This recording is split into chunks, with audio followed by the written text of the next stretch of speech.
So we were perfectly on time, so we will start because we have a long morning with 3 panels going one next after the other. I'm very pleased to start this first panel on scaling biofashion needs and challenges. Let me put my glasses on because I'm getting older. So we have 4 panelists this morning for this roundtable. We have Teresa. Teresa Bua, you are a 3D fashion design and innovation specialist at Midville Textile Europe. Midville Europe is a textile design and printing house in France, which is an SME, which is a big one. And you are currently working on a project to bridge XR, creativity and sustainability. You have artistic and technical diplomas. And we are very proud because your art tech was showcased in the 2023 Porto Biennale. So, Alexandra Popa, you are a business development for Cathy Fashion, a garment design and manufacturing house in Iași, Romania. You are also working for Reginova, which is the cluster of Northeast Romanian textile industry.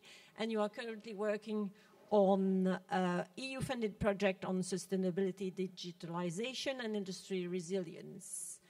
You have an academic background in business innovation and HR. Welcome. Virginie, welcome. You founded Adapta in 2018. Adapta is a platform of high-end leather and textile materials to be reused at affordable prices. And before that, you have spent more than 10 years in major luxury houses in France, like Hermès, Chanel, and Celine. So we are very proud to have you on board. You are also an alumna of IFM, Institut Français de la Mode, which is one of the biggest design school in France. And Laetitia Forst, thank you very much to be here. You are a circular textile researcher at the University of Arts of London, where you got your PhD on design for disassembly. You are currently working on UK-funded project on circular design with the next generation materials and on product recyclability challenges. You helped us a lot in the HereWare project, which is exhibited here. And before alumni, you went through Paris and you had a diploma from ENSA, École Nationale Supérieure des Arts Décoratifs, which is a very prestigious school here in Paris. And as you know, this conversation is going to embrace growth and development issues. When we are what we are exploring to make it clearer in terms of the sustainability and the growth in the textile and clothing sector. And let me start. I'm going to start with you, Teresa. Midville started 12 years ago as a printing expert. Can you tell us how you developed that pillar in the... So in Midville, we have the Microfactory now, but before at the beginning, we begin from a digital core platform, which we call the design community. So since the early beginning, we have this platform to fit with all our designs. So everything is digital, and we have proofs of all of our copyrights. This community grows because we have a designers community, and this is international. So it makes in-house designers and freelancer designers work together, flexible for our customers and to adapt to any trend we need. Thank you, Alexandra, for Cathy Fashion. You are going to tell us about Cathy Fashion, which started as a manufacturer more than 20 years ago. And so what do you believe this kind of extensive background has given to the Cathy Fashion? So 24 years ago, actually, things were done very traditional. And I think we are very good at having kept that kind of craftsmanship and the deep knowledge from like the ideation until the final production, because we focus on building with each generation. We are now 3 generations of textile and fashion engineers in the company.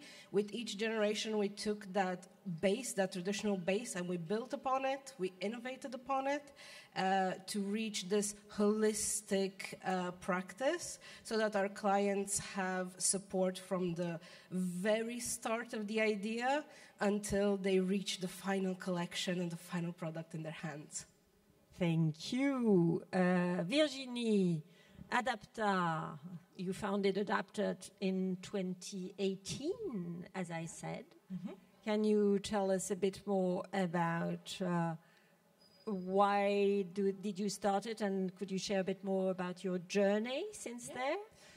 Yeah, so I started Adapta 7 years ago now, this year. Adapta was founded because of a very practical problematic in the luxury houses. I've been working in, as you said, for 10 years in the luxury houses in the leather goods department. And so I witnessed in the departments huge waste of very high-end materials. So that's why I launched Adapta. Our mission is to fight the material waste in the fashion industry, and especially the leather ones. So from that point, it's been a fantastic journey with the low and high moments, as every small companies live it. Is experiences. Yeah. Okay. Okay. Thank you. So we have 3 types of scales. You know, we have 12, 27 type of scales of growing. Laetitia, you are working a lot in your work on the idea of scale in the sustainability. Could you define scale from your perspective as a researcher? Yeah, for sure. I mean, it's actually interesting to consider scale for biomaterials as like a separate subject than like scale in the fashion industry. We're obviously at an event that's extremely global, where you've got like huge players in the field, and then we're talking about this innovation on the biomaterial side, which isn't quite at this level yet. And at the University of the Arts London, we do like a lot of different projects that look at circularity for materials, where we look at textile recycling as a new like value chain for textile production. So like it's really pushing us to think about a different way that like the textile industry is going to be developing, and where in fact rather than having, you know, a linear scale up where, you know, you take your innovation and then you like gradually increase like the number of tons that you can produce in one place with one factory and like one like group of representatives. In fact, we're spreading the knowledge about these textile innovations and trying to like create sort of burgeoning like distributed scale across, you know, all of Europe, where other initiatives are happening, where you might have, you know, a very exciting source of waste or of like an agricultural byproduct that needs to be used up, and then that can go to like a place like Yash, where there's like, you know, great expertise in terms of like manufacturing. So it's really about, yeah, like rather than having like the giant factory that's going to be solving, you know, all of the needs for clothes with bio-based materials, having lots of smaller networks that work across Europe, and that's how we envisage scale for bio-based materials. In that context, thank you very much. Teresa, I am going back to you. Since the beginning, you wanted to be fully digital as an SME. Can you explain why it was so important for you to do that? Sure. So in Midwheel, we have created with this design community a full ecosystem of IT, and we made a strategical decision of creating of using open source IT. So then this whole system, where the design community is the heart in the middle, we track the whole process from the creation of a design to the production of the fabric, and that includes in the middle the sales part. So this is scaling in the sense of facilitating the flow of information between all the steps that you are using for the digital prints. Exactly. And in our mindset, one of our goals is to avoid as much risks as possible. So the way of digitize the whole process allow us to find any problem in the whole chain, like either in production or how we communicate the design team with the microfactory. And then when we find a problem, we note it and we try to make it better while digitizing and making everything as much as automated as possible. Okay, talking about digital and ecosystem of clients, I think Cathy has quite a number of answers on that matter. Can you explain that a bit more, Alexandra? Yes, so nobody ever says about how important it is to have a bit of luck, of course, but also to just be relentless when it comes to building your ecosystem and building this knowledge and pushing forward every single day. We have had so many times when we were rejected or our ideas failed or, maybe partnerships didn't fully go through.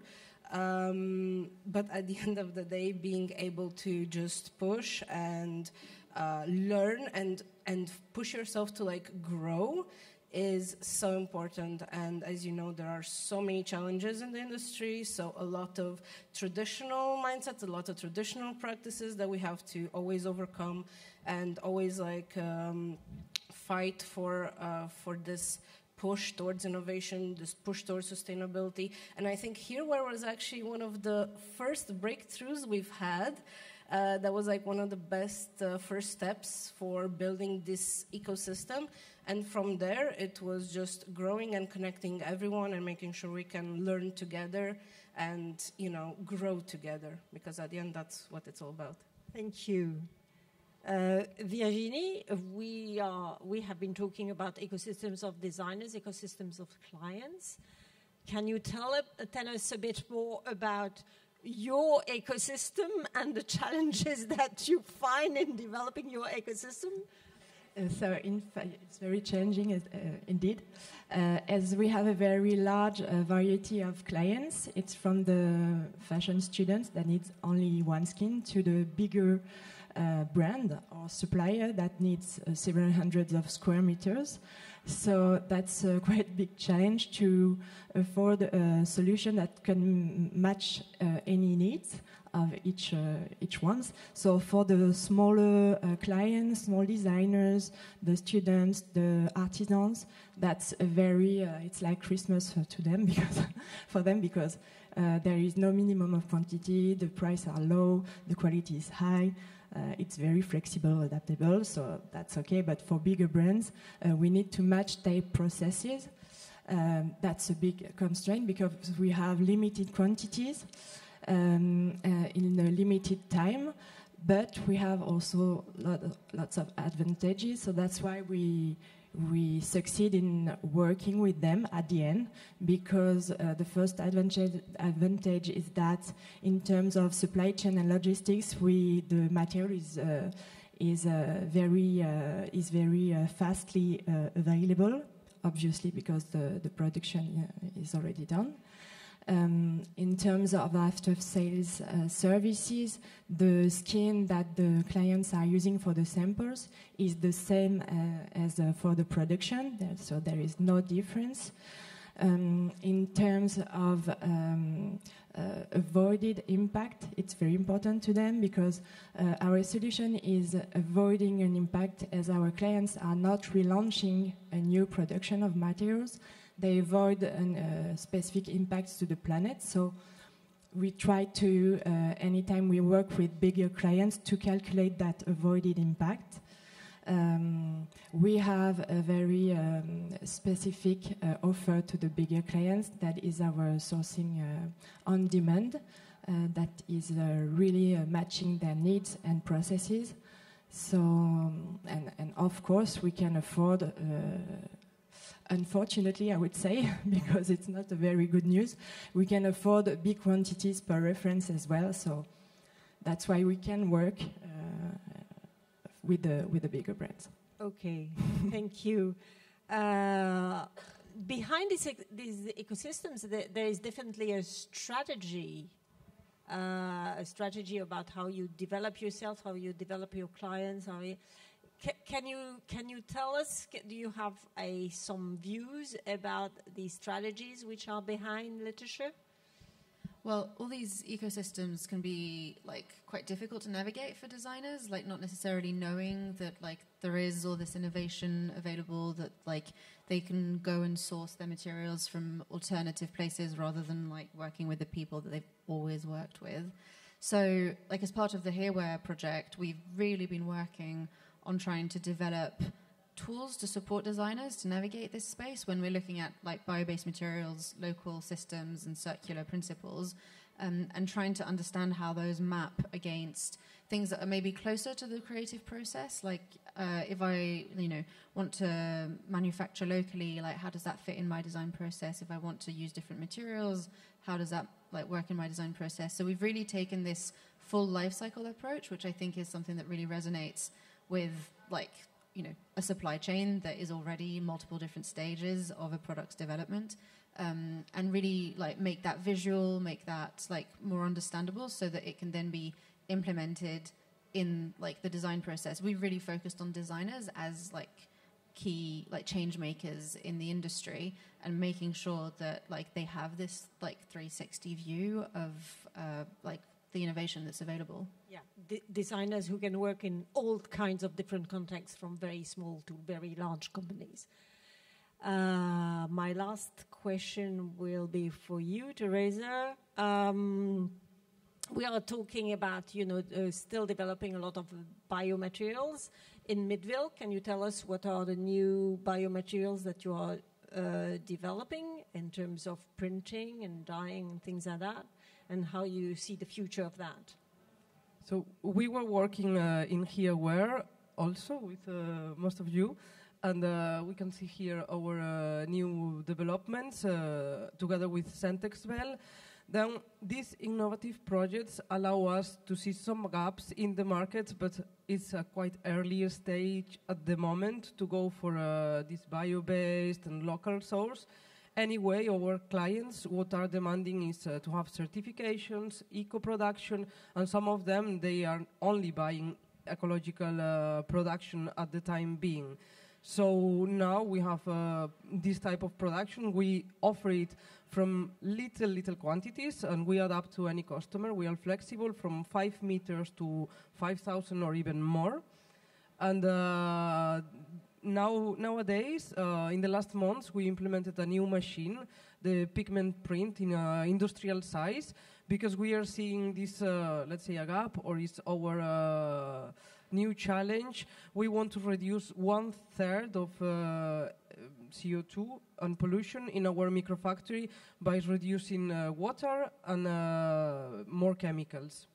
Less chemicals. Yeah, reducing more chemicals, which less chemicals. And using natural pigments and things like that, which is a challenge, of course, that you are starting to solve. Thank you, Teresa. Alexandra, the bio fashion is one way of transitioning to circularity. How do you see this is going to happen, and what kind of solutions do you develop at CreativeFashion? So what we are focusing on is streamlining and making the production more sustainable. So we have the resources, which of course are very important with the biofashion, but what we focus on is cutting, sampling, or replacing it with 3D prototyping, which really helps cut the time, cut the waste, and also reach a final sample much faster with much higher quality. So we are also connecting that to some zero waste services that we provide. That includes nesting and also some zero waste patterns, so that at the end of the day you are left with maybe a handful of threads or something. So we want to remove as much pre-consumer waste as humanly possible, and of course we want to enable every other process that follows that with these sustainable solutions. So for QA, we use an AI model that helps our employees detect any sort of issues very early. Also for fabric rolls, we have a a model that detects any imperfection, and all of that. There are so many systems, but we try to connect everything together through Nuoform, which is a co-creation and co-design platform that allows the brands and allows the designers to have full control and visibility and traceability of their products from the very idea. So it shows impact, it shows waste, it shows the usage in terms of like fabric or anything like that, and it also allows them to check in real time the 3D models and put comments only in the relevant areas live. So that really helps build that kind of connection, like direct connection with our staff, so that we can advise at every single point of the way how to make things better, how to improve quality, and how to make it more sustainable. Okay, so we have pigments, which are better. We have software, which makes things quicker, cleaner, more productive. But we also have the basic solution, which is reuse. Tell us about the big brand that you were working with and who has used your end of, I don't know how you Dead stocks. Dead stocks.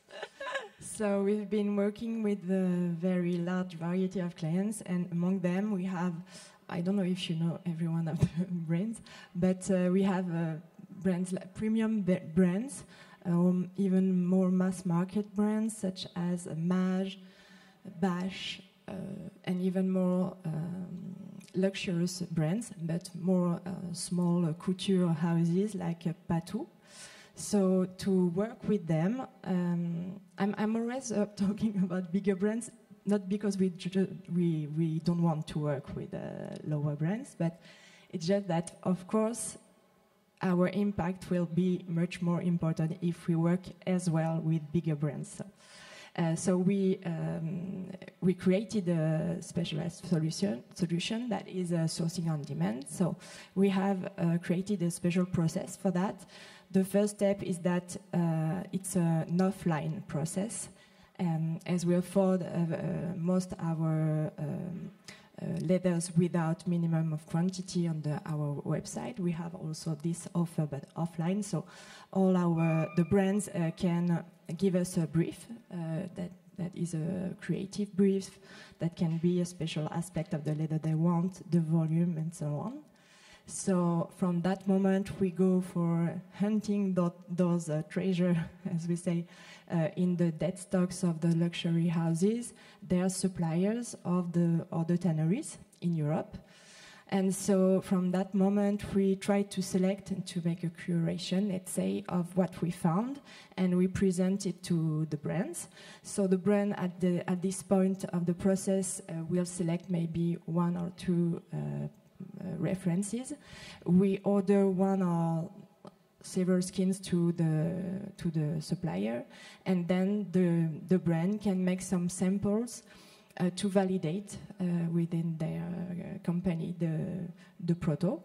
So from the moment they select a reference and they are doing the sample, we freeze obviously the slot to our supplier to make sure that in between the moment they choose the reference and the moment that validate it, it's not destroyed. So at the moment the brand is validating the reference, we order, of course, the slot, and then we do the quality check. Because it's very important, we always do an audit before with our supplier to know how we stored the dead stock, what is the quality process, why the leathers are coming into the dead stock status, let's say. So we do the quality check, and then we deliver the amount, the volume they need to the supplier of the brand. And that allows us to, of course, not recreate another big warehouse of dead stocks. That is matching our vision. And of course, it's a way of managing as well our cash. Of course. Thank you. We have on the resources podium, we have Estorvin, who is working with leather, so she knows what you are talking about. So in the end, and this will be my last question to you, Laetitia, biomaterials, scaling through biomaterials, do you believe it is something which is buzz media? Is it something closer to reality? What is your view on that? There's definitely been a lot of media attention to some specific innovations, and like a lot of these different innovations have like just really gotten attention, gotten people really excited about them.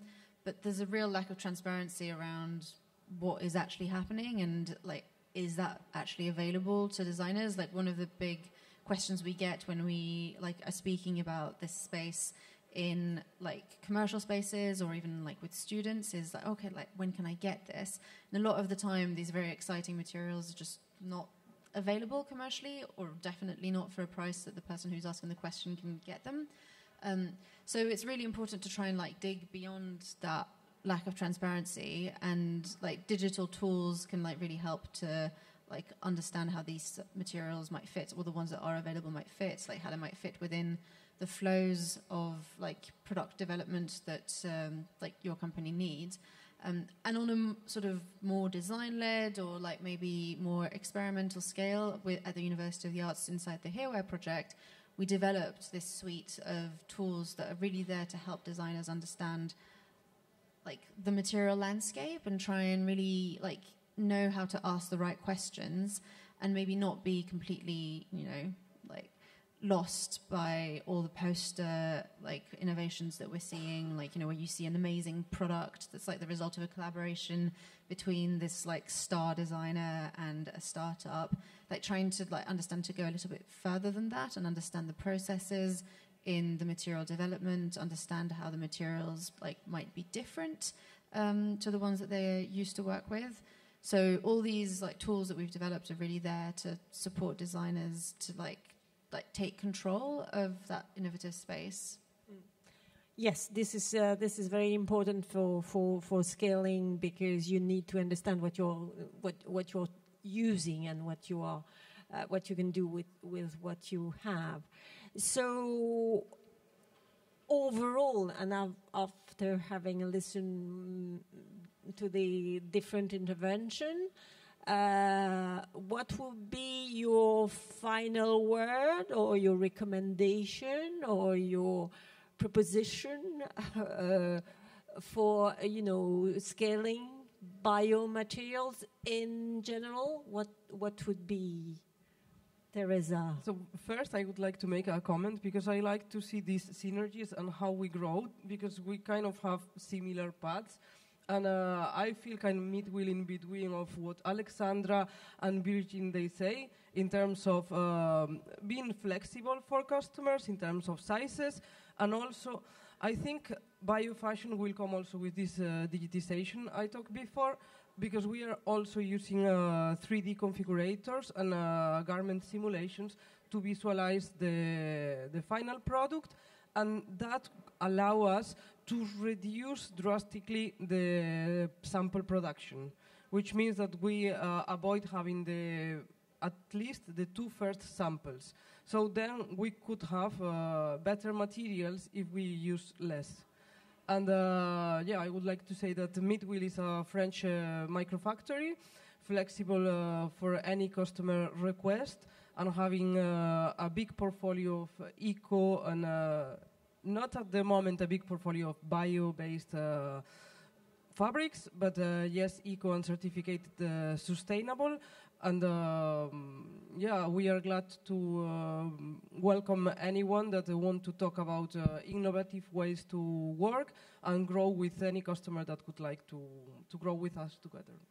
Okay, so you have listened to what she wanted to tell you. Alexandra, what is your last feeling on how to best scale biofashion in general? I think making it as easy and seamless for the clients and the brands as possible, that is the only way. Also, making sure that they see exactly the advantages that they get. So is it faster? Is it better quality? Do they have a comprehensive library? Is it EPR ready?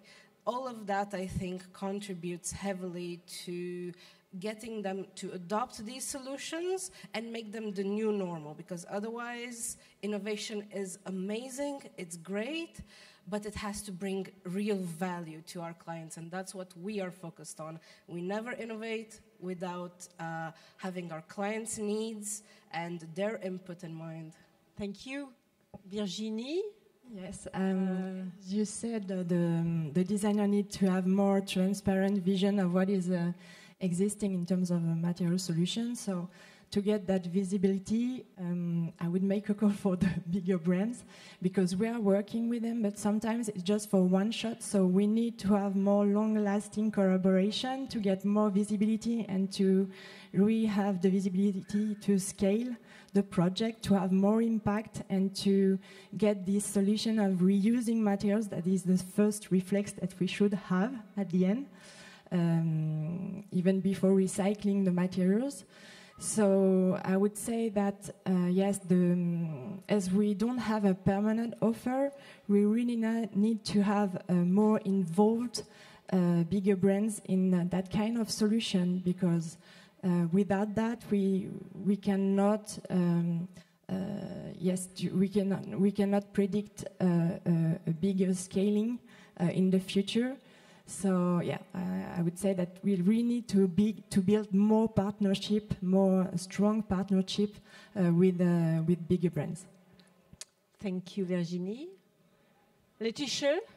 Well, I think to echo what Virginie was just saying, like there's so many different aspects of like this supply chain that need to change for innovation to scale and support sustainability goals. Like fiber is a really good starting point, but it's really not everything.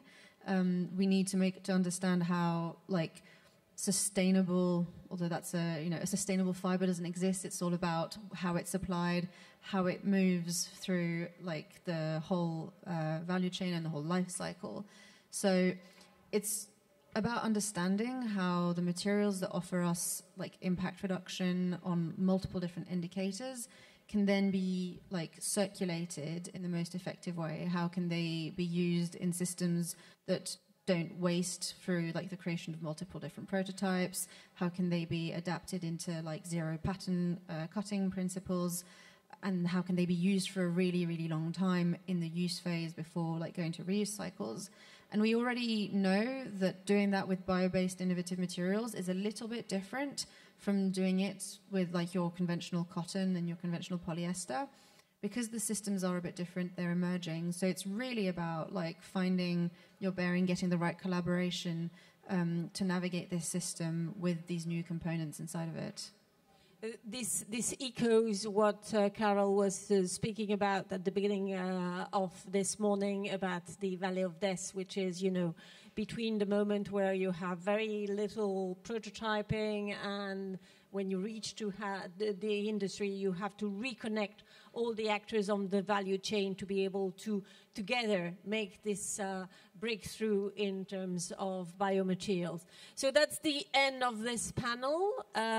Is there any question from the audience to one of our panelists? I'm sure.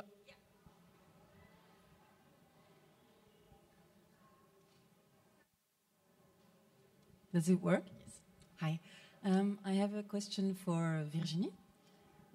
I was wondering, as premium and luxury brands are often more in search of exclusivity, do they, and I know of brands that have rather burned their dead stock than being open to being reused. Do you find there is a new openness towards sustainable-based decisions, or is there another shift that makes them more open to that? I think that for those brands, if I well understand your question, the main advantage is to upgrade their offer and or they upgrade their offer without communicating a lot about reusing materials, or it's a way to communicate on the avoided impact they are doing. And for premium brands, I think it's very important to get that differentiation and to be different from the other brands in the same field, in the same positioning segment. So that's a way for them to be more different. Yes, this is clearly a leading characteristic that can make part of your brand really a change maker within the textile and clothing sector. Any other question? I have a question from all of you. For the cutting process, most of the apparels have waste. I mean, even in the best situation, we have a percentage of the waste. So what is the solution for the waste material that we have from the cutting process, especially for the leather? Because a leather's product needs the full panel of the leather or skin. So how we can reuse this kind of material in leather industry or the other industry? Maybe I can take the question first. We are a solution for the step before, because all our dead stock are not the waste from the suppliers, but they are entire skins that have never been used. So after the supplier is using as is doing the pattern and so on, after you can do some recycled leather, obviously, or you can do smaller objects. But that's a big question in the industry. It's a big question because there's a huge amount after the production of the final product. There's a big amount even after the production of leather, and I've been questioning about that problem, that issue, by some suppliers to get some information of what is possible to do for them. The recycled leather can be a solution, I think. The upcycling of the of leather can, the change and the redo can be done. And for example, Esther Wien on the resources podium is very good at that. So Esther can let you know, talk to you more. I think Alexandra was already answering the question by saying that if we improve very much the flow and the software into the zero waste design, we at least diminish significantly the waste that is produced right from the start. So at the moment, I think there's also solutions that help you reduce it when you're cutting. So the way you arrange the patterns, and of course with textiles is a little bit easier than with leather. We don't have experience with leather, but with textiles you can always upcycle, create something new, find new ways of stitching things together. So you create a new product from that. Thank you. Okay, thank you. Thank you for your question. This is the end of the first panel. We are perfectly on time. Thank you for your questions. We won't have a break, so I will invite my next panelist to come on stage. Thank you very much.